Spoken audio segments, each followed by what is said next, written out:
முடிவெடுப்பார்னு தெரியாது. ஆமாம், அதனால் அவர் நாளைக்கே கூட போர்னுடைய இலக்குகளில் பெரும்பாலும் சாதிச்சிட்டோம்.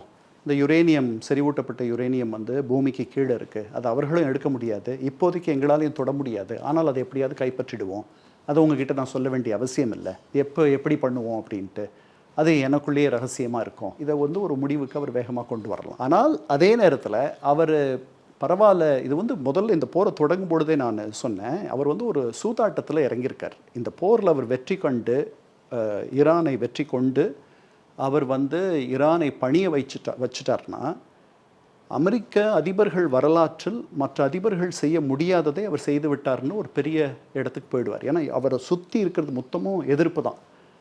ஐரோப்பியர்கள் இதுக்கு ஆதரவாக இல்லை. ஸ்பெயின் எப்படியெல்லாம் தீர்மானம் பண்ணியிருக்குன்னு நீங்கள் பார்க்குறீங்க. அப்புறம் வளைகுடா நாடுகள் அமைதியாக இருக்கின்றன, அதில் சில நாடுகள் இதற்கு ஆதரவாக இருக்கிறார்கள்.